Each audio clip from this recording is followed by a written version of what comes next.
대표님들 만나보면 상당히 두려워하고 있고 어떻게 해야 할지를 모르시는 분들이 되게 많으신 것 같아요. 아, 그래요? 네, 그리고 실제적으로 아까 말한 서류 작업을 잘 해놓으면 중대재해처벌법을 빠져나간다 이렇게 생각하시는 분도 있는데 그렇지 않습니다. 세금 때문에 고민하는 대표님께 최하영 고경미 세무사가 CEO를 위한 절세 솔루션을 무료로 드립니다. 더보기란을 참고하세요. 세무법인 신율입니다. 오늘은 화두가 되고 있는 중대재해처벌법 전문가이신 김종훈 이사님 나오셨습니다. 안녕하세요, 이사님. 예, 반갑습니다. 이제 중대재해처벌법이 사실은 2021년 이제 시행이 시작됐잖아요. 예. 50인 이상 사업장들 예. 했는데 24년 이제 올해죠. 예. 올해 1월 1일부터 1월 27일. 1월 27일인가요? 예. 법이 5인 이상 사업장 예. 이제 해당이 되다 보니까 요새 이 부분이 우리 대표님들이 사실 상당히 궁금해하고 어떻게 해야지 우리가 이 법에 대해서 조금이나마 형사적인 문제가 좀 따르다 보니까 뭐 그런 부분이 좀 요새 이제 화두가 되는 것 같습니다. 지금 이제 이 법의 이제 처벌 내용이 사실은 네. 좀 화두잖아요. 예. 회사를 운영하다 보면 무슨 이제 사고가 나면 안 되겠지만 사고 나서 네. 뭐 이 대표님이나 이제 경영진을 이제 구속시킬 수 있는 이제 그런 법이 있다 보니까 우리가 이걸 이제 그냥 무시하고 지나갈 수가 없죠. 그렇죠? 맞습니다. 예. 그래서 처벌 규정을 보면 이제 사망이 발생됐다. 예, 그랬을 경우는 이제 1년 이상 징역, 10억 원 이하의 벌금, 또 이제 부상이나 질병이 발생한 경우에는 7년 이하의 징역 또는 1억 이하의 벌금. 처음 접하시는 대표님들은 이거 구속되는 거 아닌가 그런 생각 좀 할 것 같은데 꼭 여기 나와 있는 게 다는 아니다 보니까 우리가 이제 할 수 있는 대비를 좀 잘하면 사망 사고나 이 사고도 줄일 수 있고 예. 또 어쩔 수 없는 사고로 인해서 우리가 좀 과도하게 책임져야 될 부분도 좀 네. 이렇게 해체할 수 있는 것 같습니다. 맞죠? 맞습니다. 처벌 대상과 내용에 대해서 좀 말씀해 주시죠. 예, 사업주 및 경영 책임자는 사망사고가 발생했을 경우에는 1년 이상의 징역과 10억 원 이하의 벌금이 부과가 되고 부상 또는 질병 발생한 경우에는 7년 이하의 징역 또는 1억 원 이하의 벌금이 부과가 됩니다. 그리고 법인과 기관에는 사망사고 시에는 50억 이하의 벌금형과 부상 또는 질병 발생했을 경우에는 10억 원 이하의 벌금형이 부과가 됩니다. 그러면 이게 그 사업주한테도 책임을 묻고 또 우리 그 법인에게도 또 책임을 묻는 건가요? 그렇습니다. 그럼 이제 중과에서 이렇게 이제 두 개 다 쌍벌로 이렇게 하겠네요. 그렇죠? 그렇습니다. 예. 그리고 사업주나 경영 책임자가 고의 또는 중대한 과실로 인해서 안전 및 보건 확보 의무를 위반했을 경우에는 중대재해가 발생하고 손해액의 5배를 넘지 않은 범위 내에서 배상 책임이 발생합니다. 적용 범위는 금년 1월 27일부터는 5인 이상 사업자 모두가 해당됩니다. 그 중소기업 대표님들이 이제 관심이 많으신 거죠. 그렇죠? 예. 자, 그러면 이제 중대재해라는 게 어떤 건가요? 중대재해란 사실 중대산업재해와 중대시민재해로 나눠집니다. 중대산업재해란 사망이 1명 이상 발생한 경우, 동일한 사고로 6개월 이상 치료가 필요한 부상자가 2명 이상 발생한 경우, 동일한 유해 요인으로 인한 직업병 질환자가 1년 이내에 3명 이상 발생한 경우에 해당이 됩니다. 중대재해 중에서 중대시민재해는 특정 원료나 제조물, 공공이용시설이나 공공통수단의 설계, 제조, 설치, 관리상의 결함을 원인으로 해서 발생한 재해를 말하는 거고요. 그래서 여기에도 사망자가 1명 이상 발생했을 경우, 동일한 사고로 2개월 이상 치료가 필요한 부상자가 10명 이상 발생한 경우, 동일한 원인으로 3개월 이상 치료가 필요한 질환자가 10명 이상 발생한 경우에 해당이 됩니다. 이제 제가 이렇게 얼핏 보니까 중대산업재해라는 거는 우리 회사와 관련된 직원들이 다쳤을 때 범용 쪽으로, 그리고 예. 중대시민재해라는 거는 이제 일반 시민이 우리 회사에 뭐 문제로 인해서 이렇게 발생됐을 때 뭐 이렇게 생각하면 될까요? 그렇습니다. 그 범위보다는 좀 범위가 넓긴 한데 넓겠죠. 공중이용시설하고 교통수단, 뭐 특정 제조물로 인한 피해까지 포함된다고 보시면 됩니다. 예. 중대재해처벌법에서는 사업주 및 경영 책임자에 대한 안전 및 보건 확보 의무를 부과하고 있어요. 그래서 사업주는 자신의 사업을 영위하는 곳에서 본인의 근로자와 타인의 노무를 제공하는 사람들 다 포함하게 되는 것이고요. 경영 책임자는 사업을 대표하고 사업을 총괄하는 권한을 가진 책임자며 안전 보건에 관한 업무를 담당하는 사람을 경영 책임자라고 합니다. 그러니까 사실 우리 중소기업들은 우리 대표님을 그냥 이런 책임자라고 보면 되겠네요. 그렇죠? 사업주에 해당이 되시는 거죠. 사업주에 해당이 됩니다. 보통 대표님들이 경영자이면서 이제 대주주다 보니까 우리가 그 산업안전보건법과 이제 중대재해처벌법에 대해서 좀 이렇게 뭐가 다른지에 대해서 말씀해 주시죠. 산업안전보건법의 의무 주체는 사업주입니다. 단위 현장 책임자고요. 중대재해처벌법에서는 개인 사업자하고 경영 책임자가 의무 주체가 되는 겁니다. 아, 그러니까 이제 산업안전보건법은 이제 사업주가 책임이지만 중대재해는 이제 경영 책임자도 책임이 되는 거네요. 당연합니다. 범위가 이제 넓어지는 것 같은데. 넓어지고요. 보호 대상에 대한 그 근로자의 개념도 조금 더 넓어집니다. 그래서 산업안전보건법에서는 근로자와 그다음에 특수형태의 근로자에 한정돼 있지만 중대재해처벌법에서는 근로자와 그다음에 하도급 파견 근로자까지 다 포함한다라고 보시면 됩니다.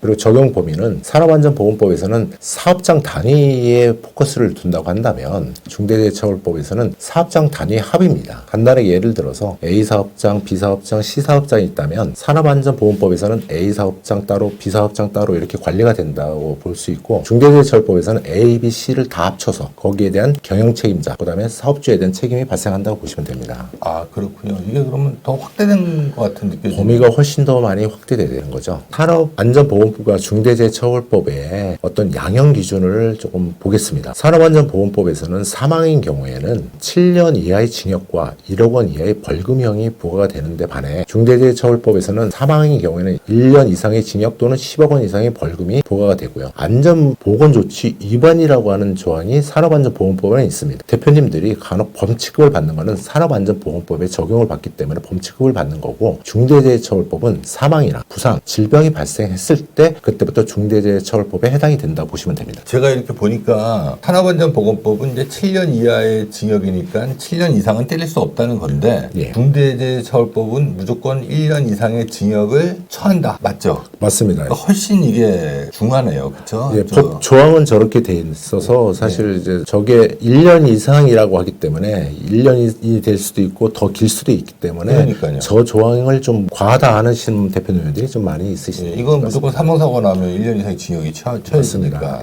예. 중대재해와 산업안전보건법의 차이는 산업안전보건법은 안전법은 추락 난간에 가드레일을 설치하거나 안전발판을 설치, 무거운 중량물에 대한 주의 문구나 무게 표시 등 작업장별 직접적이고 구체적인 안전조치를 하는 것에 포커싱이 있습니다. 대신 중대시민재해를 포함한 중대재해는 근로자나 하도급 파견 근로자들을 포함하여 해당 시설을 이용하는 이용자 전부에 대하여 사업장 전체의 안전에 대한 책임 범위가 넓다고 보시면 되고요. 그리고 산업안전보건법은 안전보건 확보에 대해 확보가 안 된 경우, 그 완전보건 조치가 미비한 경우에 범칙금이 발생한다는 이런 조항이 있는데 반해 중대재해처벌법은 안전보건 확보 미비로 인한 범칙금과 벌칙은 없습니다. 단 근로자의 사망이나 장애 등에 의한 사고가 발생했을 때 범죄 성립 요건이 발생하는 차이가 있습니다. 제가 이렇게 들어도 좀 무섭네요. 이게 이제 사업하다가 물론 대표님도 이게 사고가 안 나면 다행이겠지만 어쩔 수 없이 사고가 났을 때 붕하게 이제 처벌을 하는 것 같네요. 그렇죠? 맞습니다. 평소에는 산업안전보건법에 적용을 받고요. 사망이나 부상이 발생했을 때는 중대재해처벌법으로 다시 처벌을 받는다. 이렇게 보시면 됩니다. 그러면 우리가 제일 중요한 거, 제일 우리 대표님들이 관심이 있어 할 게 중대재해처벌법 대비해서 단계별 매뉴얼을 좀 작성해서 우리가 대비를 좀 해야 될 것 같습니다. 그거에 대해서 좀 말씀해 주시죠. 예, 중대재해처벌법에 대해서는 다음과 같은 매뉴얼을 준비를 해야 됩니다. 사람의 모양새가 다르시도 기업도 업종이 다르고 구조도 다르고 생산품과 작업자의 인적 구조가 다르기 때문에 각 사업장에 부합하는 안전 목표 경영 방침을 먼저 설정을 하셔야 됩니다. 기업의 안전 목표 경영 방침 설정이라고 하는 것은 안전이 최선이다, 안전하지 않으면 일하지 않겠다 등의 막연한 일반적인 경영 방침보다는 종사자들의 의견을 충분히 청취하여 현장에 부합하는 실질적이고 구체적이며 실행 가능한 안전 경영 방침을 세워야 합니다. 예를 들어 24년 게임 사고 제로를 위한 우리의 다짐이라고 했을 경우에 작업 시 2인 1조로 행동을 한다, 또는 적재 시 높이 준수를 하자, 그리고 적재물에 대한 중량 표시를 한다거나 장비는 반드시 시동 후에 열쇠를 뽑고 정비를 한다, 부득이하게 손을 넣거나 한 경우에는 기계를 정지 후 파워를 오프한 후 정비한다 등의 이러한 구체적이고 실질적인 경영 목표를 설정하여야 합니다. 좀 들어보니까 우리가 다 하고 있는 건데 이걸 좀 매뉴얼화 해서 성문화해서 좀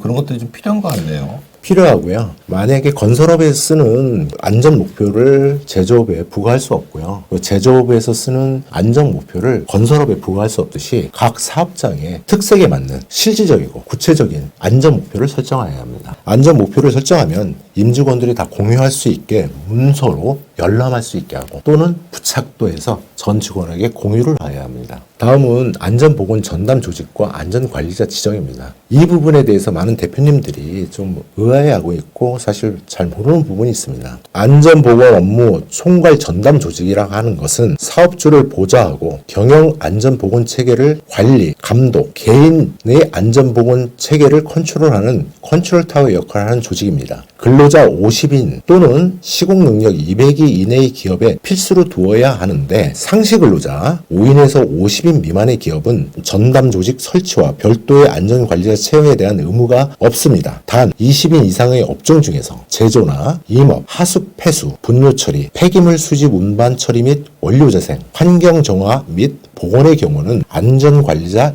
1인을 선임하게 되어 있습니다. 그러나 각 기업에서 여건상 안전관리자를 선임하지 못하는 경우에는 산업안전보건법 제17조 제5항에 따라서 안전관리기관에 위탁이 가능합니다. 여기에서 건설업과 300인 이상의 기업은 역시 해당은 되지 않습니다. 그래서 산업안전관리자의 배치 기준입니다. 그래서 이제 상시 근로자 50인 이상과 500인 미만은 1명 이상의 안전관리자를 두어야 하고요. 상시 근로자가 500인 이상인 경우에는 2명 이상의 안전관리자와 그리고 1명 이상의 보건안전관리자를 두어야 합니다. 다음에 제일 중요한 부분입니다. 이 부분이 위험성 평가 부분입니다. 위험성 평가 부분은 제일 중요한 부분이라고 할 수 있는데 노사가 같이 사업장에서 발생 가능한 위험 요인들을 함께 파악하고 상의하여 위험 요인들을 도출하고 도출된 위험을 예방할 수 있는 매뉴얼을 만드는 단계라고 볼 수 있습니다. 예를 들어서 작업대 이동 시 2인 1조로 행동하고 위험기계 가동 시 2인 1조로 가동해라 뭐 이런 식의 조항이겠죠. 해당 사업장의 고유한 위험을 평가하는 것이 상당히 중요합니다. 일반적인 평가, 예를 들어 건설업에서 평가된 위험성 평가 요인을 제조업에 적용하는 것 자체는 문제가 있고요. 제조업에서 위험성 평가된 것을 건설업에 적용하는 것 자체는 문제가 있습니다. 해당 업체의 고유한 위험성 평가를 하는 것이 중요하며 이 위험성 평가는 구체적이어야 하고 체계적으로 이루어져야 합니다.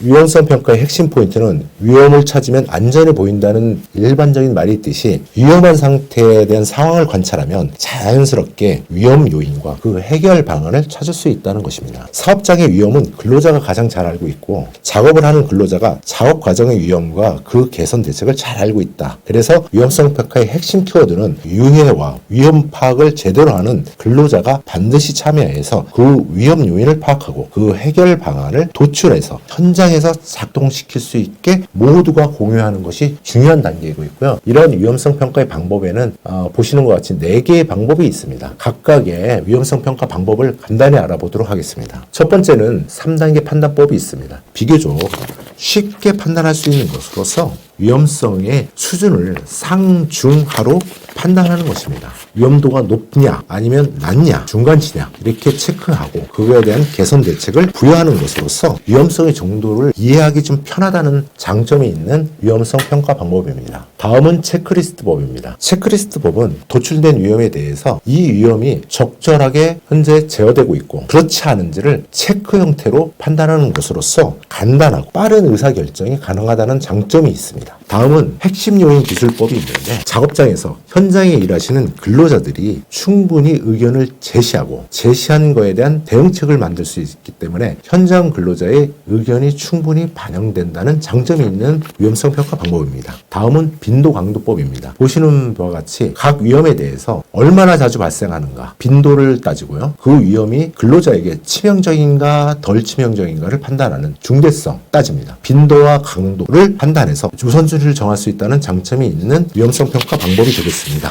네, 다음은 안전보건 예산 확보입니다. 산업안전보건 예산을 별도 계정으로 책정해 놓고 이 예산은 산업안전보건 예산으로만 전용하여 사용해야 합니다. 안전을 위한 장비 구입, 시설, 표지판 설치, 위험 요인 개선을 위한 예산을 편성해 놓고 집행한 내용을 증빙 자료로 갖추어 놓아야 합니다. 그리고 다음은 재해 발생 시 대처 매뉴얼을 준비해야 되는 것입니다. 재해에는 여러 가지 요인이 있을 수가 있어요. 화재가 발생할 수 있고요. 아차 사고가 발생할 수 있고 끼임 사고가 발생할 수 있는 이 각 상황별로 그 작업장에 발생하는 사고별로 매뉴얼을 만들어서 상황이 발생하여도 직원들이 우왕좌왕하지 않고 일사불란하게 피해를 최소화할 수 있는 이런 매뉴얼을 정비해 놓으면 훨씬 더 피해를 줄일 수 있다는 장점이 있는 겁니다. 다음은 안전보건교육 실시입니다. 산업안전보건교육은 반기 1회 의무적으로 실시하게 되어 있는 의무교육입니다. 이 교육을 통해서 사업주와 근로자들의 안전의식을 고취하는 이런 작업은 지속적으로 이루어져야 하겠습니다. 제가 좀 들어도 이해가 좀 안 가는 부분이 좀 있고. 그렇습니다. 예. 네, 뭐 이제 설명을 잘못했나? 아니 그게 아니라 이게 이제 생소해서